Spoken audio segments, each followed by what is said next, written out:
आपने आज तक ये नहीं सोचा होगा कि एल्युमिनियम फॉइल से भी कभी केक बन सकता है। जी हाँ, आज हम बनाएंगे एल्युमिनियम फॉइल से एक ऐसा सुपर सॉफ्ट स्पॉन्जी केक जिसे देख करके आप हैरान हो जाओगे कि इस तरह से भी केक बनता है। आज का केक बहुत ही खास है क्योंकि हम बनाने वाले हैं समवन स्पेशल के लिए हार्ट शेप केक, एकदम सॉफ्ट स्पॉन्जी और चॉकलेट लोडेड। घर में रखी चीज़ों से बनेगा, बिना ओवन के, बहुत ही आसान तरीका। तो आपके लिए समवन स्पेशल कौन है मुझे कमेंट करके बताइएगा। मैं भी वीडियो के एंड में ज़रूर बताऊंगी कि मेरा समवन स्पेशल कौन है और किसके लिए मैं केक बनाने वाली हूँ। तो चलिए बनाते हैं। इसके लिए ले लेते हैं सबसे पहले मेजरिंग कप, बाउल्स वगैरह। तो यहाँ पे आप देख सकते हो मैंने मेजरिंग कप ले लिए हैं, एक बड़ा बाउल लिया है। तो सबसे पहले बाउल में हम डालेंगे गरम किया हुआ गुनगुना दूध। मतलब गरम करने के बाद जब वो ठंडा हो जाता है ना, तो हल्का गुनगुना दूध है और आधा कप है। अब इसके अंदर डालेंगे हम आधा कप ही चीनी, क्योंकि जो कप हमने आधा कप वाला मेजरिंग कप लिया था उससे हमने दूध ले लिया था तो वो गीला हो गया। तो मैंने 3/4 वाले में आधा कप शक्कर डाली है मेजरिंग करके और उसमें ऐड की है। तो आधा कप दूध और आधा कप ही आपको चीनी लेनी है और अच्छे से मिक्स कर लेना है। आप चाहें तो चीनी का पाउडर भी ले सकते हो, लेकिन मेरे पास पिसी हुई नहीं थी तो मैंने डायरेक्टली डाल दी है, इससे भी आसानी से बन जाता है। अब चीनी और दूध को अच्छे से हमें मेल्ट करना है। अब इसके अंदर जाएगा 1 टेबल स्पून हंकर्ड, मतलब जो घर में गाढ़ा सा दही होता है ना, फ्रेश वाला, वो लेना है। उसके बाद में डालना है 1/4 कप, ये मूंगफली का तेल है, रिफाइंड तेल है, जो हम सब्जी वगैरह बनाते हैं वही मैंने यूज़ किया है। आप चाहें तो इसकी जगह 1/4 कप घी भी ले सकते हो। तो मूंगफली का तेल ही लीजिएगा, इसमें फ्लेवर नहीं होता है, बहुत ही बढ़िया अच्छा इसमें मॉइस्चर मतलब आता है मॉइस्चर। तो अब हमें इसको अच्छे से फेंटना है, तब तक फेंटना है जब तक कि दूध, चीनी और तेल अच्छे से सब मिल नहीं जाते। तो बढ़िया से 1 से 1.5 मिनट तक फेंटेंगे तो आप देखोगे बढ़िया से सारी चीज़ें मिल गई है।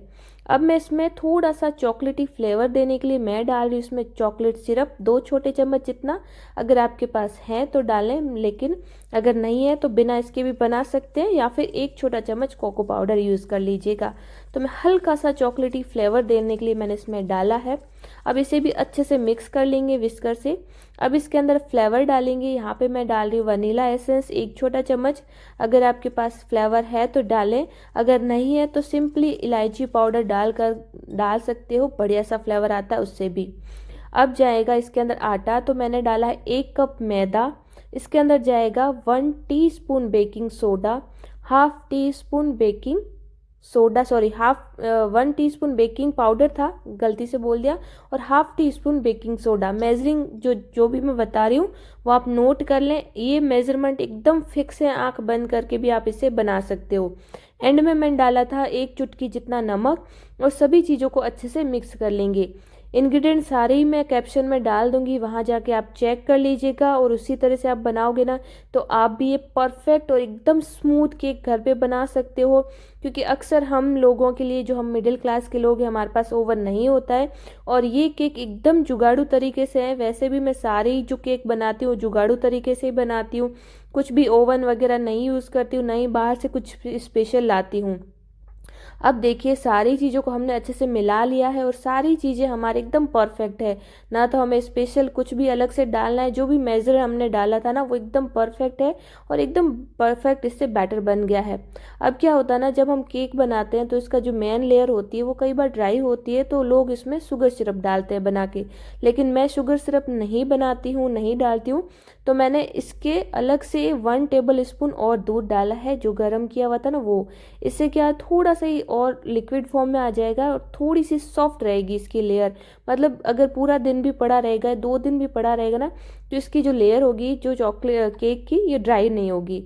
तो मैंने इसके एक्स्ट्रा में 1 टेबल स्पून जितना ही दूध ऐड किया है। अब हम बना रहे हैं हार्ट शेप केक, तो मैंने यहाँ पे ये टिन ले लिया हार्ट शेप वाला। अब इसमें जो भी मैं चीज़ें यूज़ कर रही हूँ, अगर आपको इसको बाई करना है, क्योंकि हम जैसे लोगों के पास मतलब नज़दीक में ऐसे ना तो टिन मिलता है ना बटर पेपर, तो जिसकी भी आपको लिंक चाहिए आप मुझे कमेंट करके मतलब पूछ लीजिएगा, तो मैं सारा ही लिंक उसमें डाल दूंगी।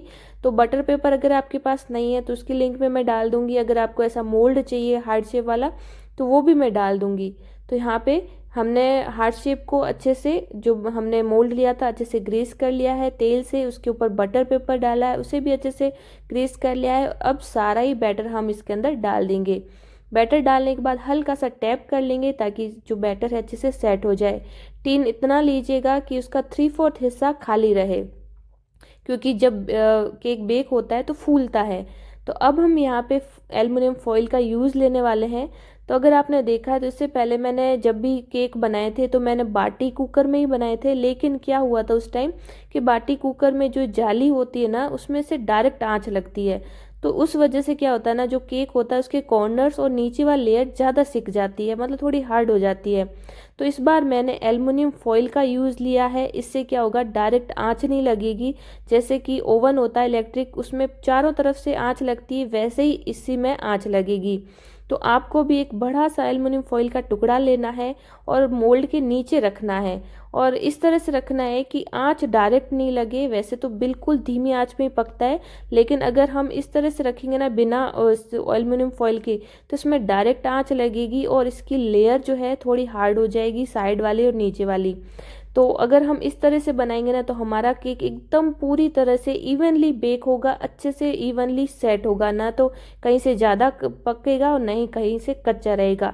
तो आप देखिए, हमने इसको पकाया है पूरे 35 से 37 मिनट तक, बिल्कुल धीमी आंच में। आप देखोगे इसका टेक्सचर एकदम परफेक्टली आया है और एकदम फूल के बढ़िया से तैयार हो चुका है। 35 मिनट बाद मैंने चेक किया तो एकदम क्लीन आ रही है टूथपिक। तो यानी कि हमारा केक बढ़िया से तैयार हो चुका है। जब मैं इसको डिमोल्ड करूँगी तब आप देखना कहीं से भी ओवर कुक नहीं हुआ है इस एल्युमिनियम फॉइल की मदद से।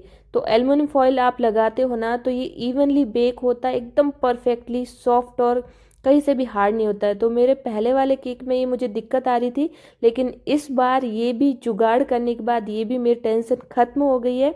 अब आगे जो भी मेरे केक बनेंगे वो एकदम परफेक्टली सीखेंगे। तो यहाँ पे अगर आप भी ये बाटी कुकर में केक बनाते हो तो ये एल्युमिनियम फॉइल ज़रूर से डालिएगा। इससे आपका केक भी इवनली बेक होगा, कहीं से भी ज़्यादा हार्ड नहीं होगा। ये मेरी गारंटी है, क्योंकि ये मेरा खुद का जुगाड़ है। चलिए अब बनाते हैं इसके लिए चॉकलेट सिरप। तो यहाँ पे मैंने ले ली है चॉकलेट कंपाउंड, ये डार्क चॉकलेट कंपाउंड है। अगर आपको इसकी भी लिंक चाहिए तो कमेंट में पीपी लिंक लिख लीजिएगा, तो मैं इसकी प्राइस लिंक सब दे दूँगी। तो यहाँ पे मैंने ये 5 ग्राम की है, तो मैं इसका ऊपर वाला जो एक पार्ट देख रहे हो उतना मैं ले रही हूँ। आपको कितनी चॉकलेट लगानी है उसके हिसाब से आप ले लीजिएगा, और इसे हम डबल बॉइलिंग से बॉईल करेंगे तो ये अच्छे से मेल्ट हो जाएगी, और इसको हमें चाकू से कट कर लेना है। तो मैं सिर्फ ऊपर वाली लेयर मतलब कोटिंग करूँगी केक पे। तो अगर आप 2 भाग में कर रहे हो तो आप चॉकलेट की क्वांटिटी ज़्यादा रखिएगा, और अगर आप सिंपली ऊपर ऊपर लगा रहे हो तो इतनी आपके लिए चॉकलेट काफ़ी होगी। तो मैंने एक भाग उसका ले लिया है, यानी कि 500 ग्राम में से कम 150 से 175 ग्राम जितनी मैंने चॉकलेट कट कर ली है। अब हम इसको डबल बॉइलिंग से इसको बॉईल करेंगे, यानी कि मेल्ट करेंगे। तो उससे पहले जो केक है ये हमारा ठंडा हो गया था, तो इसे डीमोल्ड कर लेते हैं। अब बटर पेपर लगाने से ये फ़ायदा होता है कि अगर आपका जो केक है एकदम पूरी तरह से ठंडा भी नहीं होता ना, तो इसको भी आप निकाल सकते हो, ये इजीली निकल जाता है। और हमने जो एल्युमिनियम फॉइल लगाई थी इसका फ़ायदा आप देखिए, जो बटर पेपर है वो बिल्कुल चिपका नहीं है, ना ही जला है, और ना ही किनारे ज़्यादा पके हैं, और ना ही नीचे वाली जो लेयर है वो पकी है ज़्यादा। तो इवनली बेक हुआ है, आप देख सकते हो। तो ये जो जुगाड़ है ना मेरे लिए बहुत ही अच्छा साबित हुआ है। आप भी ट्राई कीजिएगा, मतलब मन खुश हो जाएगा। क्योंकि इससे पहले जो भी मैंने केक बनाए थे, केक तो सारे ही अच्छे बने थे, फूले भी थे, बेक भी हुए थे, लेकिन क्या होता है ना, जब डायरेक्ट आंच लगती है ना तो किनारे ना जो सिके हुए होता है ना वो थोड़ी ज़्यादा सिक जाते हैं। इससे है ना थोड़ा सा क्रिस्पन आ जाता है, थोड़ा हार्ड हो जाता है केक साइड से और नीचे से। लेकिन एल्युमिनियम फॉइल लगाने के बाद अब ये भी टेंशन बिल्कुल भी फ्री हो गई, मैं मतलब टेंशन फ्री हो गई हूँ। एकदम जालीदार मॉइस्ट, और आप देख सकते हो कितना सुंदर कलर आया है इस केक में। चलिए अब इस चॉकलेट को हम मेल्ट करते हैं। तो आप देखा नीचे एक मैंने बर्तन रखा है, ये सॉस पैन है, उसमें कटोरी रखी है, पानी को अच्छे से गर्म कर लेना है। उसके बाद में बाउल रख लेना है, बाउल इतना रखना है कि पानी इस पर टच नहीं हो, इतना ऊंचा रखना है। तो जैसे ही भाप से बाउल गर्म होगा ना तो ये चॉकलेट है ना बहुत ही जल्दी से मेल्ट हो जाती है। तो 1 से 1.5 मिनट में चॉकलेट अच्छे से मेल्ट हो जाती है। तो ये डार्क चॉकलेट है, ये जब ठंडी होती है ना तो एक इसमें क्रिस्पीपन आता है। अगर आप चॉकलेट गनाश लगाते हो तो वो थोड़ा सॉफ्ट रहता है। तो मैंने चॉकलेट को मेल्ट कर लिया है। अब बारी आती है इस केक की स्पॉन्ज दिखाने की, इसकी जाली दिखाने की। तो जो मैंने इंग्रेडिएंट्स दिखाए हैं, सारा मेजरमेंट दिखाया है, बताया आपको, वो आप नोट कर लें। जब भी आपको बनाना हो, कोई ओकेज़न हो, कोई बर्थडे हो, कोई एनिवर्सरी हो, या फिर कभी आपको मन करे मेरी तरह कभी अचानक से यूं ही खाने का, तो आप ये केक बना के रेडी कीजिए। मात्र आधा से पौन घंटे में आप सारा प्रिपरेशन कर लेंगे आराम से। कोई भी दिक्कत नहीं आती। आपको लगता है कि हमसे नहीं बनेगा, लेकिन आप इसको आराम से ट्राई कर सकते हो, एकदम बढ़िया वाला बनेगा। मेरे तो अब केक में मैं इतनी बढ़िया से माहिर हो गई हूँ ना कि मैं केक बनाती हूँ और उसी दिन ख़त्म हो जाता है, दूसरे दिन तक रखने की ज़रूरत ही नहीं पड़ती है। अब देखिए यहाँ पे जो हमने चॉकलेट सिरप यानी कि चॉकलेट को मेल्ट किया था, उसे अच्छे से ऊपर गार्निश कर लिया है। अब मैं इसको, ना तो इसमें मैंने शुगर सिरप डाला है, ना ही मैंने इसके दो भाग किए हैं, डायरेक्टली ऊपर मैंने इसको अच्छे से पोर कर लिया है चॉकलेट को। और ज़्यादा मोटी लेयर नहीं रखी है, नॉर्मल वाली लेयर रखी है, ऐसा कि हम जब भी बाइट खाएं ना केक का तो उसमें चॉकलेट आए। तो चारों तरफ से अच्छे से फैला करके हमें इसको फ्रीजर में रखना है 15 से 20 मिनट के लिए, ताकि चॉकलेट अच्छे से वापस ठंडी हो जाए, इस पर सेट हो जाए। अब देखिए 15-20 मिनट बाद ये चॉकलेट अच्छे से सेट हो गई है इसके ऊपर, और नीचे वाली जो है ना, नीचे प्लेट पे ही चिपक गई है। अब बारी आती है इसको थोड़ा सा इसको लुक देने की। तो आज मैं जो लुक दूंगी ना, उससे आप देखोगे ना कितना सुंदर इसका केक बनेगा। लास्ट वाला टेक्सचर देख के तो आप फिदा हो जाओगे, और जिसके लिए आप बना रहे हो ना वो तो आपका फैन हो जाएगा, ये समझ लीजिए। तो यहाँ पे मैंने एक हार्ट शेप का कटर लिया है। ये कटर सेट भी मैंने ऑनलाइन ही परचेज किया है। इसकी लिंक चाहिए तो भी मुझे बताइएगा, उसकी लिंक में मैं डाल दूंगी आपके कमेंट में, ठीक है। तो मैंने ली है यहाँ पे पाउडर शुगर, जो कि पिसी हुई चीनी होती है, इसमें डाली है छलनी में, और हल्के से टैप करते हुए जो ये कटर लिया था उसकी साइड में मैं इसको स्प्रिंकल कर रही हूँ, ताकि ये सुंदर सा बन जाए। अब यहाँ पे मुझे लगा था ये बढ़िया सा टेक्सचर आएगा, लेकिन यहाँ पे मुझे लग रहा था ये ओवर हो रही है, मतलब वाइटनेस कुछ ज़्यादा ही आ रही थी। तो मैंने सोचा इसको मैं ब्रश से हटा दूँ। तो जैसे ही मैं इसको ब्रश से हटाने लगी तो मुझे तो ये डिज़ाइन सी लगने लगी। तो मैंने सोचा चलिए इसी की हम डिज़ाइन बनाएंगे। तो जब मैंने चीनी को ब्रश से हटाया तो इसमें बढ़िया सी धारी वाली डिज़ाइन आ गई। अब चलिए इसका लास्ट टेक्सचर देते हैं, फिनिशिंग देते हैं। तो हम क्या करेंगे ना, इसको इस प्लेट से निकाल देंगे, दूसरी प्लेट में ट्रांसफ़र कर लेंगे। तो अब आप देखिए हम क्या करेंगे ना, जो बीच वाला हार्ट शेप है उसमें डाल देंगे 4 पत्तियां गुलाब की फूल की, जो कि छाया में सूखा हुआ था। तो इसका कलर ज़्यादा फेड नहीं हुआ है, हल्का सा पिंक कलर है, और बहुत ही सुंदर इसमें टेक्सचर आया इस केक में हमारे। और अब जो हमने केक के ऊपर जो चॉकलेट डाली थी तो प्लेट में गिर गई थी, तो मैंने क्या कि उसको चाकू से उठाया, और इसकी भी पत्तियां सी बन गई थी। तो मैं, जैसे कि मार्केट में आपने केक लाया होगा तो उसमें कुछ इस तरह से डाला जाता है ऊपर टॉप पे, तो मैं बस इसी तरह से 3 पत्तियां चॉकलेट की इस पर डाल रही हूँ। और ये हमारा तैयार हो गया है एकदम रिच टेक्सचर वाला और रिच टेस्ट वाला, बहुत ही बेहतरीन समवन स्पेशल के लिए केक। ये केक खाने में इतना गजब का है ना, आप मानोगे नहीं। और टेक्सचर तो देखिए कितना सुंदर लग रहा है। मुझे तो ऐसा लग रहा था कि मैं बस इसको काटूं ही नहीं, बस सजा के रख दूं, मतलब इतना सुंदर लग रहा था। मतलब फ़ोन में आप देख रहे हो ना, इससे कहीं गुना ज़्यादा सुंदर लग रहा था रियल में। चलिए, लेकिन इसको पूरा तो हमें करना ही पड़ेगा। तो पहले थोड़ा सा मेरे साथ आप इसको देख लीजिए कि कितना गजब का बना है, फिर मैं इसको काट करके बताती हूँ। तो आपका समवन स्पेशल कौन है मुझे नहीं पता, आप कमेंट करके बताइएगा किसके लिए बनाएंगे। मेरा समवन स्पेशल है तो मैं उसी को सबसे पहले ये बाइट खिलाऊंगी।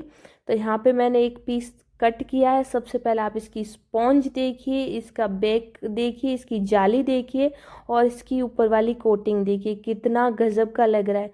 तो चलिए उसी को खिलाते हैं और उसी से पूछते हैं कि कैसा लगा। तो ये है मेरा समवन स्पेशल, जो है मेरी प्यारी सी बेटी। तो अभी फ़िलहाल मेरी बेटी मेरे पास थी तो मैंने इसको चॉकलेट केक खिलाया, ये इसे बहुत ज़्यादा पसंद आया, और मैं इसके लिए समवन स्पेशल हूँ तो इसने मुझे खिलाया। वैसे तो सभी समवन स्पेशल ही है, मेरा बेटा, मेरे हस्बैंड, मेरे घर वाले, लेकिन वो वीडियो में नहीं आते हैं और अभी फ़िलहाल पास में भी नहीं थे, तो मैंने उनको बाद में खिलाया। लेकिन ये पास में थी और ये वीडियो में आती है कभी कभी, तो इसको मैंने शूटिंग में ले लिया है। तो ये जब इसने केक खाया तो इसे इतना पसंद आया तो खुद से ही केक काट के खाने लगी। आपको ये केक की रेसिपी कैसी लगी मुझे कमेंट करके ज़रूर बताइएगा। अब इन सब के अलावा मेरा समवन स्पेशल एक और है, मैं आपको बताती हूँ। अब उसे मैं खिलाती हूँ ताकि आप भी उनसे मिलें। तो मेरा समवन स्पेशल मेरे बच्चों, मेरे फैमिली के अलावा मैं खुद भी हूँ, क्योंकि हम अगर खुद से प्यार करेंगे तो हम हमेशा खुश रहेंगे, ये मान के चलिए। अगर हमें खुद में नुस्ख दिखेंगे, हमें लगेगा कि हमें कोई टैलेंट नहीं है, हमें कोई खासियत नहीं है, तो हम खुद को ही डीमोटिवेट कर रहे हैं, ये समझ लीजिए। तो खुद को स्पेशल समझें। तो मैं तो मेरे लिए स्पेशल हूँ, तो ये दूसरा बाइट मेरे खुद के लिए। तो मुझे मतलब खुश रखना बहुत ज़्यादा पसंद है। तो चलिए, आपको कौन पसंद है मुझे बताइएगा। फिलहाल रेसिपी कैसी लगी ये बताइएगा, और आप किसके लिए बना रहे हो, कब बना रहे हो ये भी बताइएगा। मैं मिलती हूँ अगली वीडियो में, तब तक के लिए thank you, take care, bye bye.